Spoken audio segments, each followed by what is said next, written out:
So to introduce our last big session with our students, okay? So in 1913, being from Bakersfield College, BC was founded. And BC was founded to serve the community of Kern County here in California with an initial class size of 13 students. And now we are over 40,000 students. And the reason I pointed that out is because in 1917, Deep Springs College was founded, okay, 103 years ago, with a unique mission to create a small community of students, faculty, and administrators who live, work, and learn together. Each year, a cohort of about 15 students, this cohort is admitted to engage in learning, to engage in the work of ranching and farming, and to participate actively in self-governance.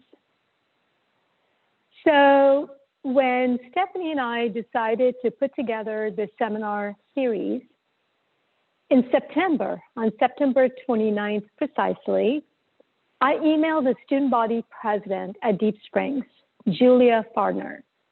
I introduced myself to her. I told her we were putting together a virtual learning seminar series in December, and I wanted to see if she was available to potentially be a speaker.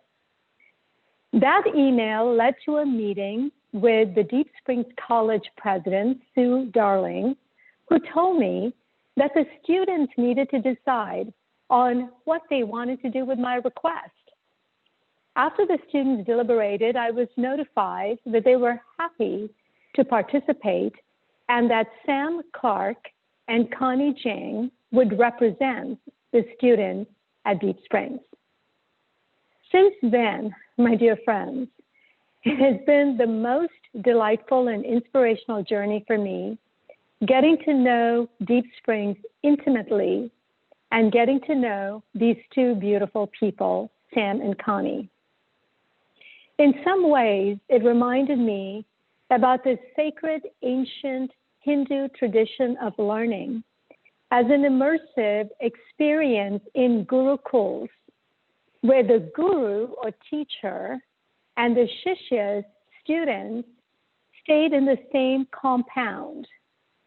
The practice of gurukuls is still used in modern monasteries in India. Sam is a second-year student from Kentucky who chose Deep Springs out of an interest in the labor program, working on the ranch.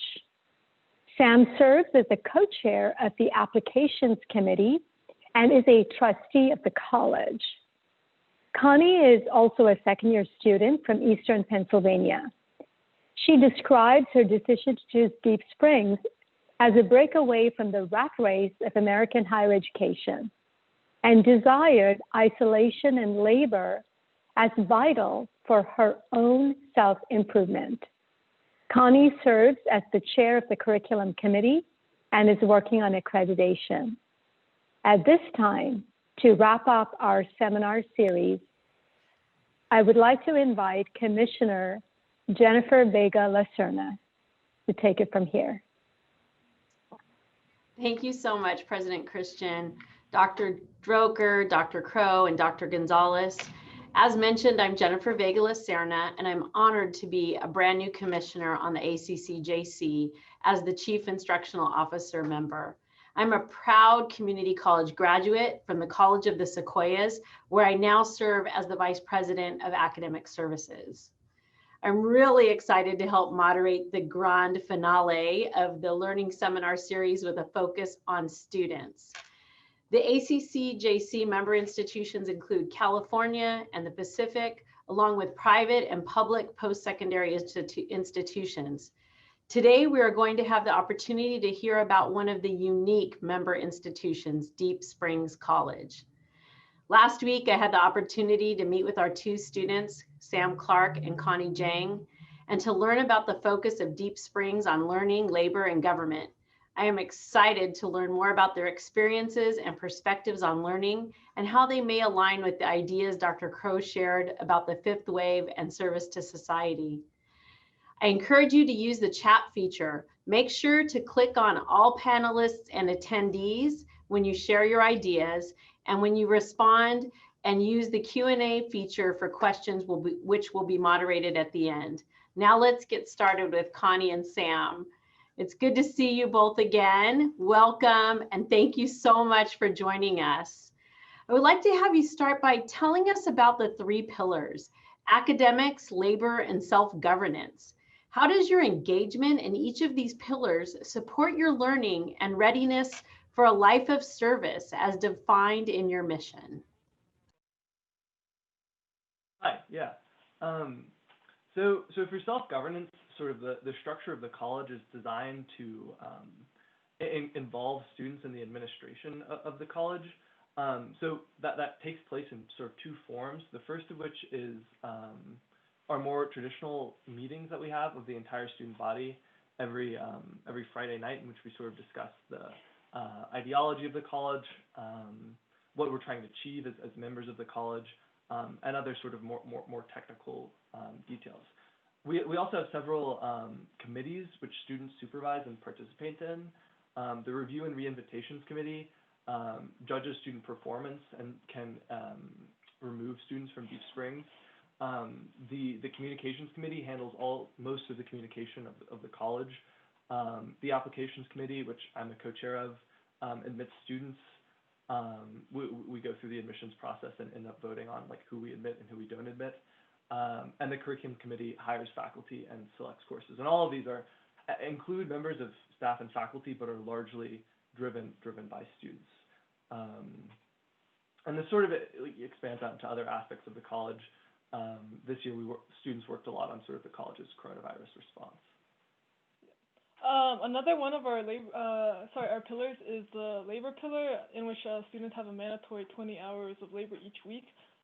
There are many different positions, such as being the gardener, or fence crew, which builds fences for the cattle, or you have the butcher who runs like slaughters and cuts up meat.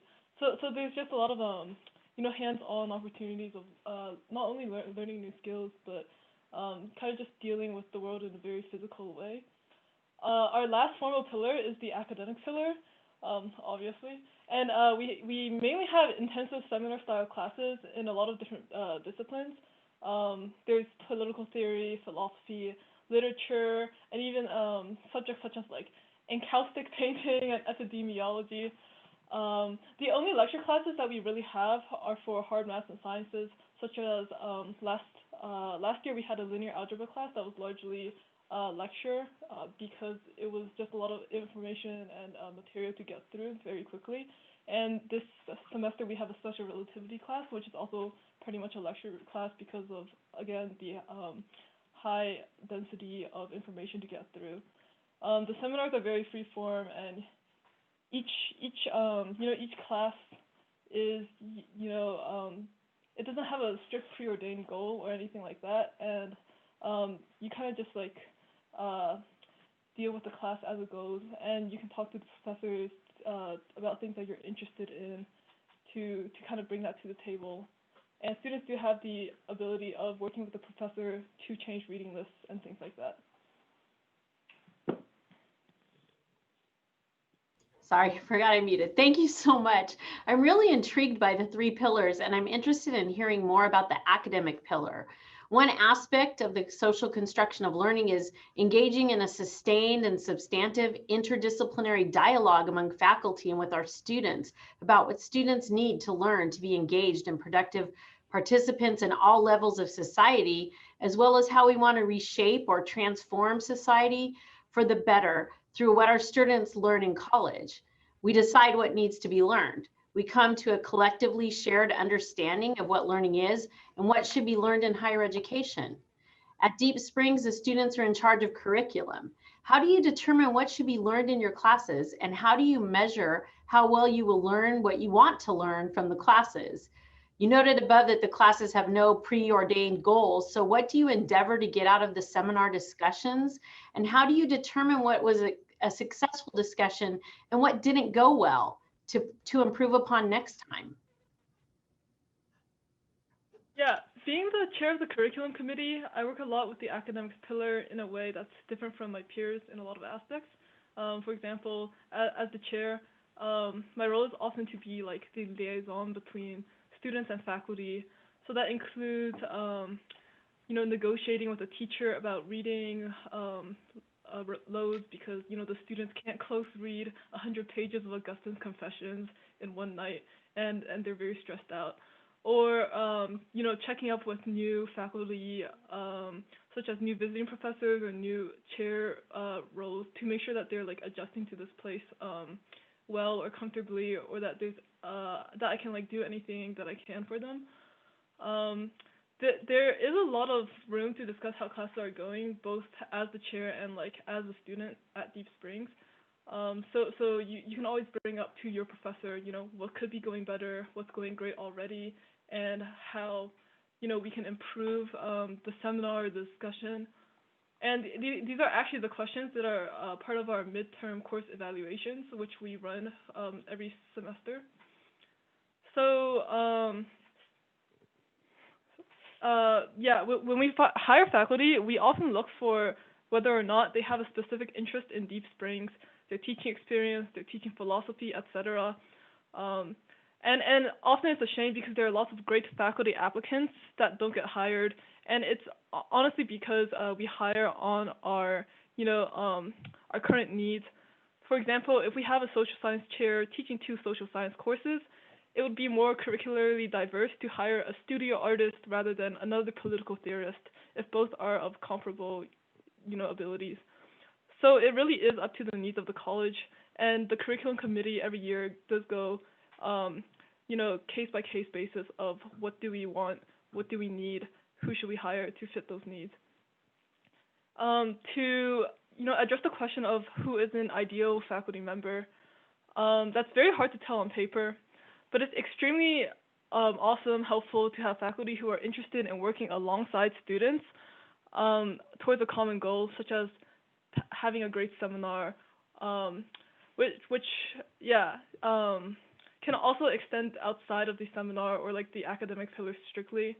Lots of the students and professors have a very friendly, casual relationship in their like larger goal of how to try to figure out life or something like that. So the hierarchy between faculty and students at Deep Springs is quite flattened. Sure, professors might write essays whether your idea was intellectually flaccid or not.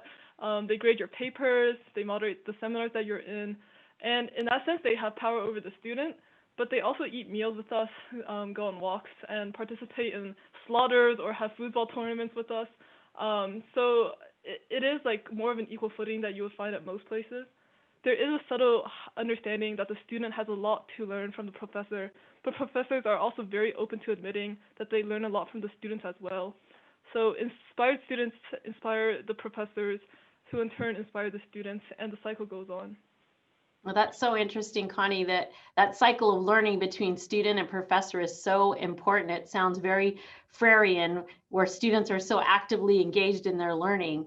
I'd really like to hear more about how learning is assessed.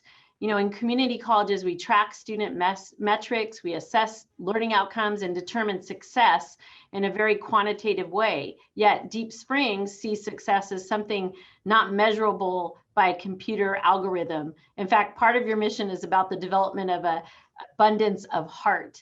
How does Deep Springs aim to develop the whole person? And how has this commitment shaped your educational journey?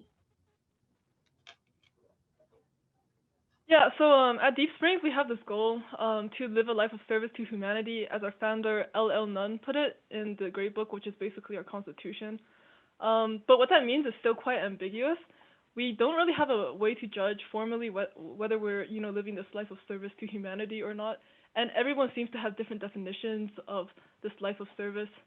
So it's probably impossible to know if you're really succeeding at Deep Springs or a life of service. And in a way, I feel like putting a framework of success or failure is, cheapening or insincere to the idea of, a life of service. But I kind of just accepted this, this framework of something about like, you know, you just think about it and then you do it, and you think it and you do it. It's very self-motivated and analytical. Um, but you know, when you think and do a lot, you're also going to fail a lot. You know, I'm thinking about the times I didn't cook enough food and people were grumpy and hungry from like, you know, farm, or the time I forgot to remove a wheel line off this farm irrigation system, and I ended up running over the entire electric wire chicken fence. So there's nothing much to do except physically undo or fix your mistakes, mentally learn from them, and keep going. So in response to the question, I guess I'm willing to say that a vision of non-success, perhaps even failure, at Deep Spring would be an unawareness of self or unwillingness to self-reflect and change, because it is in tension with this self-growing nature we assume we have. Yeah, I think to add on to that, or I totally agree with what Connie said. I think if there's sort of one overarching goal for the personal development and, you know, intellectual development of students at Deep Springs, it's self-awareness. And I think being self-aware means realizing the degree to which like you and the community you're a part of actually live through the principles you espouse. Sort of being self-governing, I think, and being self-aware are pretty similar. The student body and the staff and faculty only gain authority through the acknowledgement of their strengths and weaknesses. And we sort of like ask applicants to Deep Springs about this. We ask, you know, how one of our questions for the second round is, how do your actions fall outside the bounds of your intentions? And I think, like, sort of Connie gave examples. I think the same things have happened to me many times. To use another irrigation line example, I was trying to connect a particular piece. It wasn't going well, and I thought I had it, and I didn't ask for help. And because of it, I had to turn off the irrigation system for like three or 4 hours, which was bad for the crops, you know. So, you know, if I had been self-aware enough, I would have realized that I was motivated by sort of pride and a false sense of competency. So all this is to say that there's like something innately ethical about education. We have to learn what parts of ourselves to watch out for. The ethical component, I don't think, is confined to ourselves. We only really learn about ourselves in the context of other people, and that's why sort of like learning and engaging in the community, I think, is important. I think it's important, though, to state that like education, or I don't think education should indoctrinate students into particular ideologies or like teach certain claims about society or human nature, which lead to the adaptation of particular politics.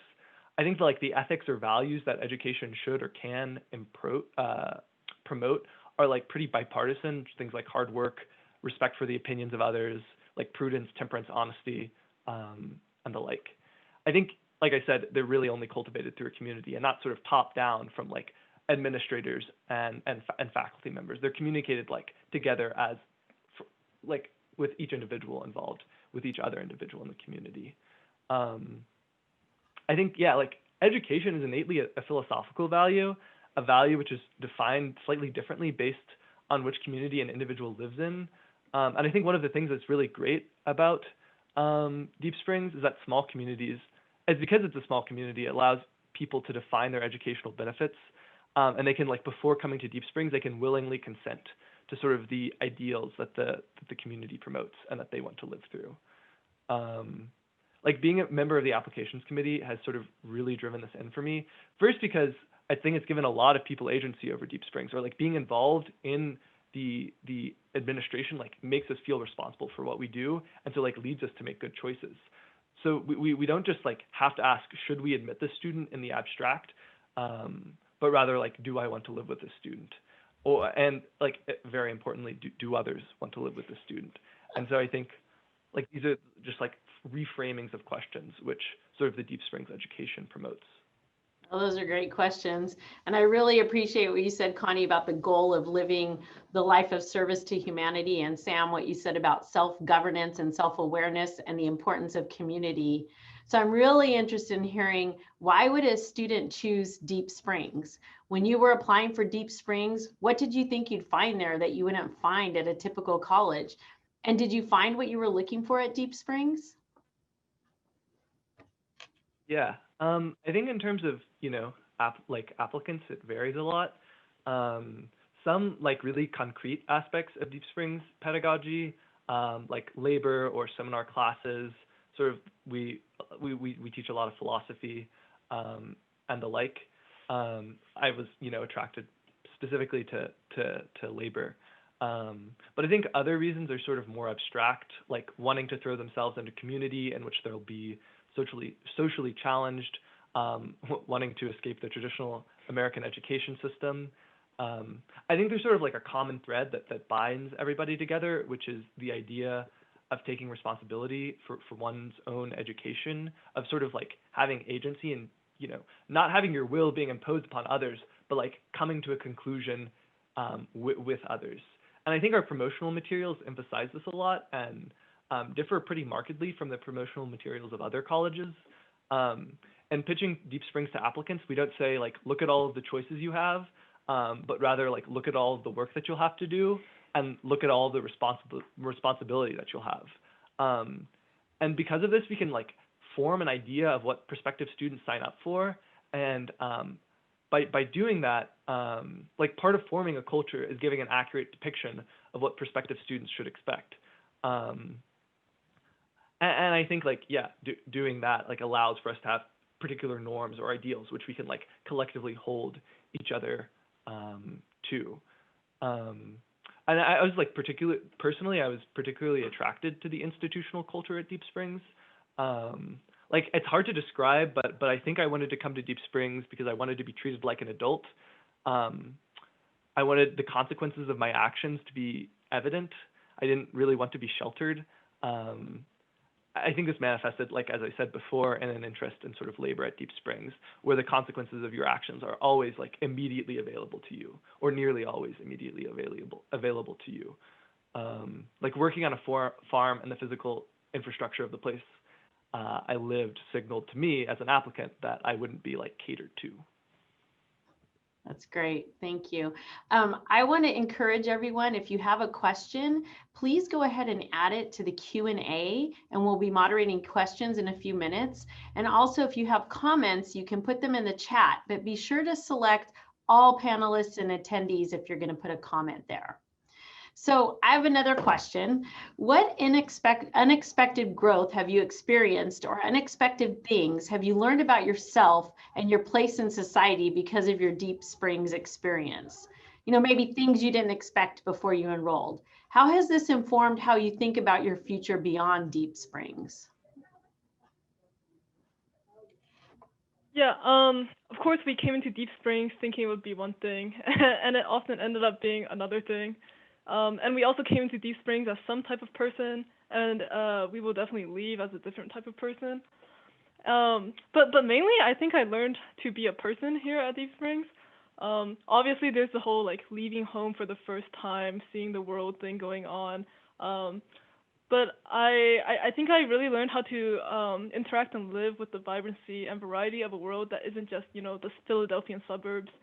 Before I came here, I was trying very hard to stick to, the one rule for a good life formula and stick my life in absolute certainty.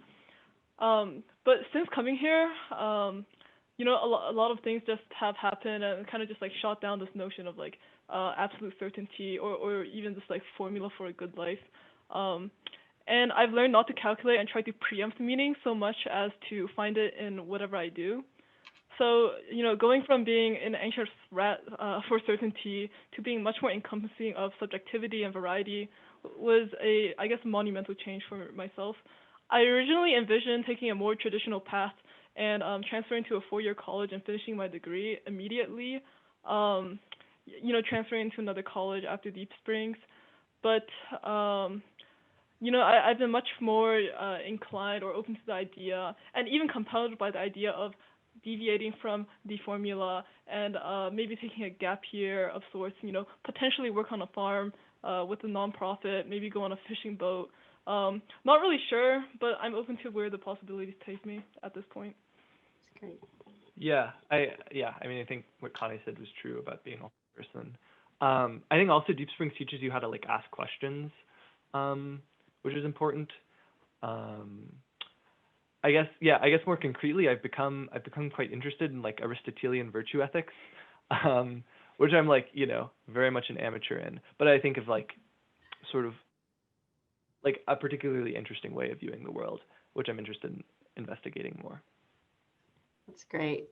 Connie and Sam, thank you so much for all that you've shared about your experiences. I am really intrigued by all that Deep Springs has to offer, and I would really love to visit someday. I think we have a few questions in the chat and the Q&A, and I'm going to transition to Nick to help moderate the questions for us. Yeah, the first question we have, it sort of ties also with one of the things that was it Nydorf, one of the past president of Deep Springs, wrote about democratic self-governance is limited by the nature of democracy itself, which demands that people with deep disagreements of principle find ways to cooperate for the sake of the common enterprise. So that goes with this question from Beta Meyer, that how do you ensure a smooth continuation of self-governance as students in your student body change, and what supports the continuation of those smooth transitions? So how do you deal with disagreements that are going to arise? Yeah, or concretely, in some ways, we have like documents that we pass over and institutional knowledge to like help new committee chairs understand like what their roles are. But I think probably more abstractly, and perhaps to answer your question more directly, I think one of the things that ties Deep Springs together, or just that ties the community together in spite of sort of fundamental differences at Deep Springs, is sort of like our need to like get things done in some ways. Like it's not just sort of like, oh, I value sort of like this conception of equality, and Connie values this conception of equality, and then when we're done talking, we sort of just like close the computer and walk away.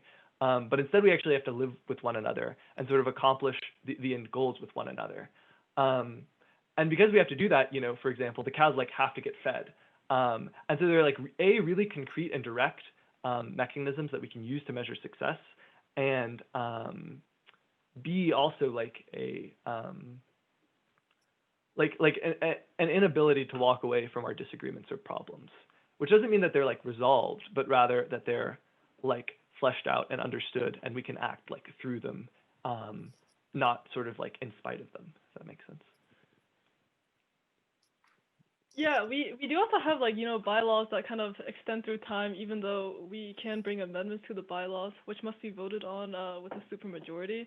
But I'm also thinking about all these anecdotal times in Deep Springs history in which the student body has literally disbanded into anarchy, or like a small faction of the student body, was not particularly enjoying how the current student body meetings went or something, or were ideologically opposed to something, so they kind of like factioned off into their own student body, and I don't want to say, in the end, everything will work out, but so far, so good. Everything's been working out. There are like scuffles, ideologically, or like how things should go every so often, but it definitely does seem like, part of being at Deep Springs, or like to throw yourself into this arguably insane place, is to be so like wholeheartedly, enthralled by the project. And I would say that there's a critical mass of people always who are, enthralled with the project enough to kind of keep at least some parts of the core of like, so that this place doesn't like go into complete chaos when it comes to self-governance. Okay. Another one is question we have here is just curious about the makeup of the student body. So, male, female ratio, race, ethnicity, as well as the range of maybe measures, fields of study that students are pursuing. Also how that is or has changed from, when it was all male now to being co-ed. So does the college have a philosophy or set of value statements related to social and racial justice, and is that operationalized in admissions somehow? Yeah, I can talk about sort of some of the more straightforward responses to those questions. We adopted in the wake of the murder of George Floyd, we adopted a new diversity sort of statement, which outlines the college's positions on like racial justice and things like that. I guess more concretely in terms of sort of like diversity and admitting students, we've actually significantly improved over the past 20 years. Like if you look at our admissions data,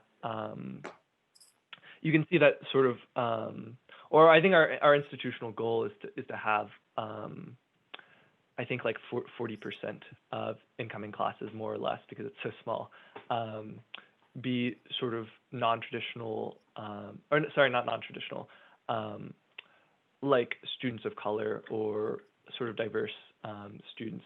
And I think we're more or less on track to meet that goal. Like over the past 20 years, there's been significant progress in that respect. Yeah, do you want to talk about, yeah. Yeah, the male to female ratio right now is, I think, pretty 1-to-1. We're pretty even at this point. Race, ethnicity, I think, yeah, the other day I was thinking about this with some other person, and we realized that I think it was it was about 33% of the student body was like a person of color. And international students, I think we hit pretty close to like maybe 30%, around there, of our students are international students. Yeah, I mean, overall, I guess like thoughtful diversity is good, because you do have this heterogeneous, pool of like experiences and what have you at that point. So even on the curriculum committee, we do consider diversity. Like we post advertisements on like diverse hiring websites. But at this point, at least the curriculum committee that I'm running, we're not trying to have the fact that they're like a diverse person or whatever it be, like the token, oh, we'll give you like 100 brownie points just because you are non-white or not heterosexual or whatever. I'm not sure. I don't know.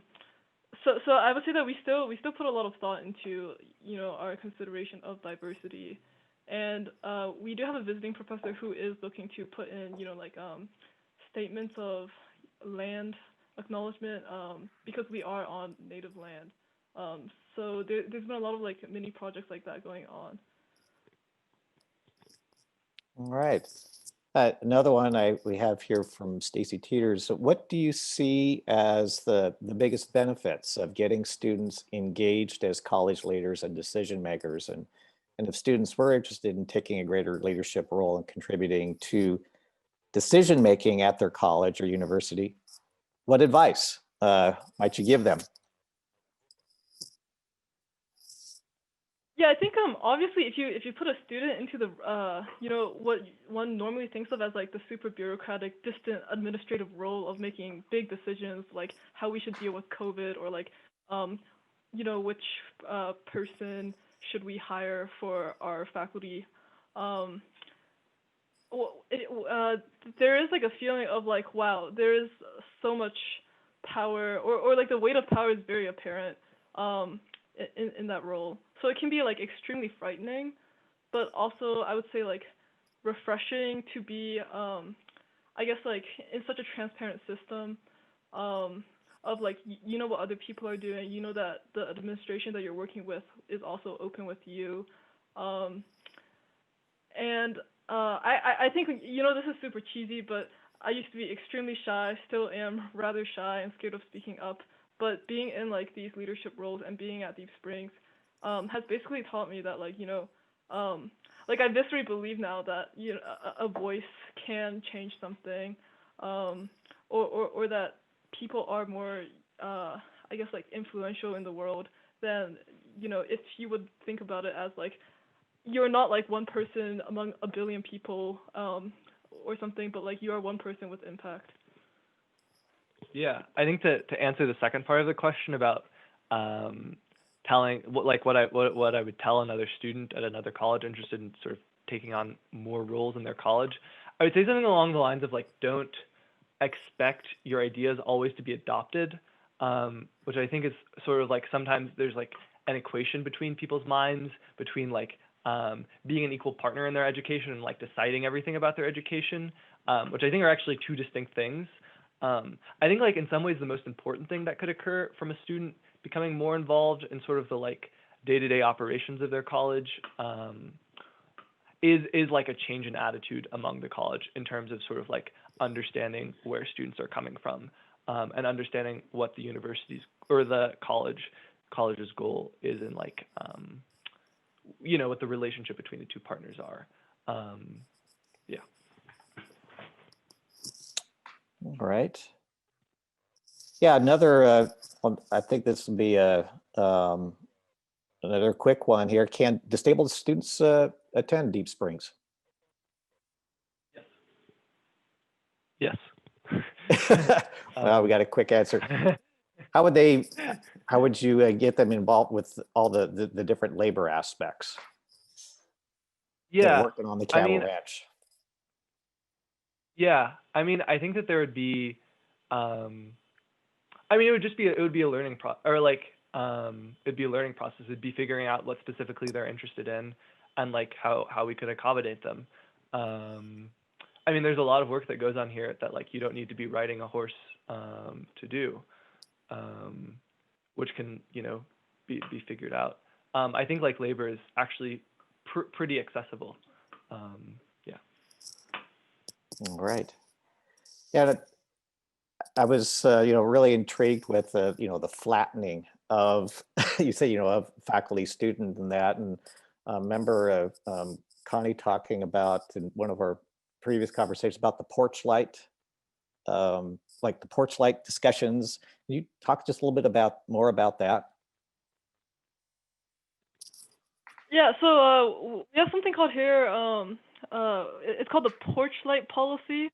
And basically the actual setup of campus is, it is like a huge green, lawn with grass in the middle of the desert, I know.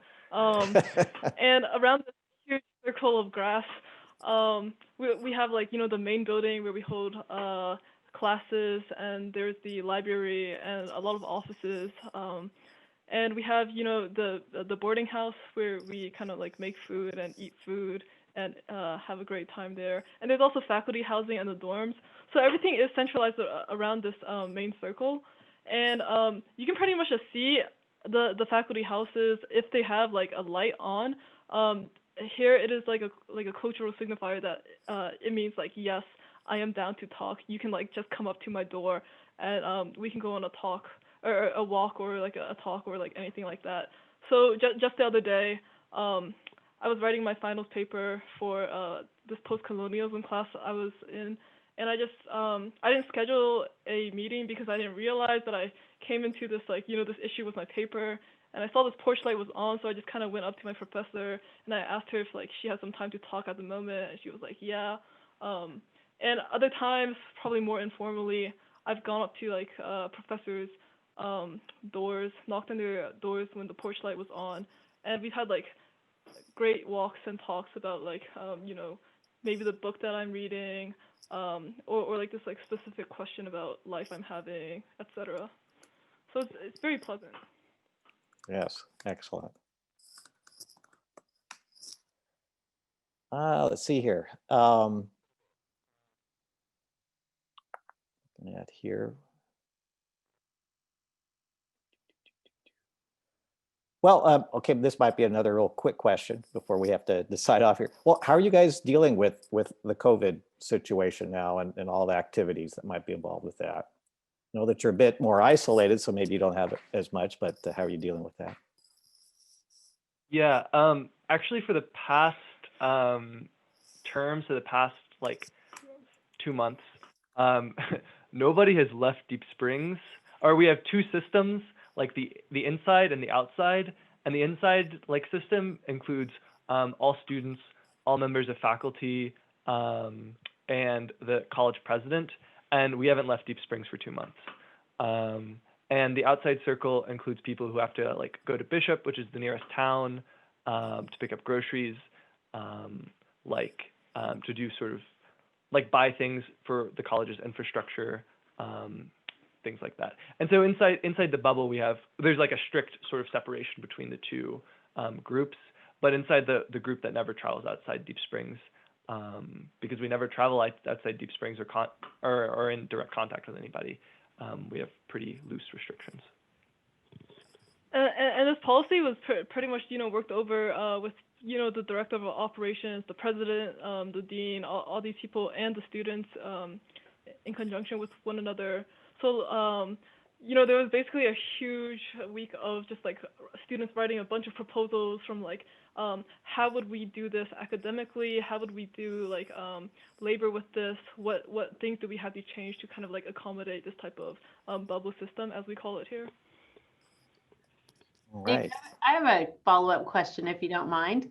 Yes, go ahead. So, Sam and Connie, in the earlier conversation with Dr. Crow, one of the topics we talked about or heard about a lot was socially impactful research. And I saw the chat and a lot of questions coming up about how do community college students, are they active in research, and how can we be more active in research? It sounds like at Deep Springs, you guys are constantly doing research just with your whole community and everything you're involved in. Did you have any thoughts on that conversation that was going on earlier about how community college students and faculty at Deep Springs are involved in this community research? Yeah, I would say that interestingly, some of the most like impactful research opportunities have been organized locally, or like in terms of very immediately. For example, like figuring out. I mean, we've had a lot of ecology courses over the past several years, and a lot of those courses have like engaged and research about sort of our cattle operation, sort of the like specific water dynamics of the Deep Springs Valley. So I think they're like perhaps one of the best ways to do sort of research in sort of small communities is to do it like extremely, extremely locally. Like Connie and I were in a psychology class last year, in which we sort of like did a couple of like experiments among members of the student body. So yeah, I think like in some ways I would want to say like if we want to do research, maybe we should look like inwards before we look outwards or something. But of course there are like pros and cons. Yeah, and I guess like the one very generic thing I guess that I'll add or something is I feel like to get someone like super excited in research or something, obviously they have to find the thing that they're very excited about, which I think can only come from, I guess, like a very excited observation of the world, which I think maybe these days we are very like excited about like the image of like an idea of like the global world in terms of like, I want to do something big. I want to like impact the world on a like grand scale. But I even think like, just extreme interest in like little things, like maybe the formation of these rocks one day, or the pattern of frogs as, I don't know, they're mutating. Is what's gonna like throw someone into like very hardy researching. All right. Well, we need to be wrapping up here. So Sam and Connie, just what last thoughts do you have for us as we wrap up here? Yeah, I think I would say I think like including students as equal partners in their education is like the most important thing. I think that sort of higher education, broadly speaking, can do. I think like the best way to do that is to like always ask students their opinion or something. Like even if and you don't have to agree with it, but I think it's always important to like ask students for their opinion. And then like in some ways I think, or like, and pretty much always, I think it's always particularly enlightening, even and especially when you don't agree with it. Yeah, on a similar vein, I think, sometimes like the bureaucracy or the administration that comes with higher ed can seem very like distant and inaccessible. to a point where students might even want to like villainize it and be like, the democracy, or sorry, the bureaucracy. Similar to what Sam's saying, not only treating students as equals, but like as a byproduct of that, having this sort of like transparency with students and getting them like invested into the project and not like seeing it as a sort of distant bureaucratic, top-down power system that's just kind of like shoving them about, but kind of giving them the power of their own voice and their agency within the framework of that system. Excellent, excellent. I wish I had known about Deep Springs when I was, your age, because it's absolutely cool. All right, I think we transitioned either to Sonia or to Mary. Or Connie, thank you so much. It was so great to meet you, and I appreciate all the conversations we've had. And Nick, thank you for moderating. And you guys, we're going to pass it on over to Stephanie and Sonia now.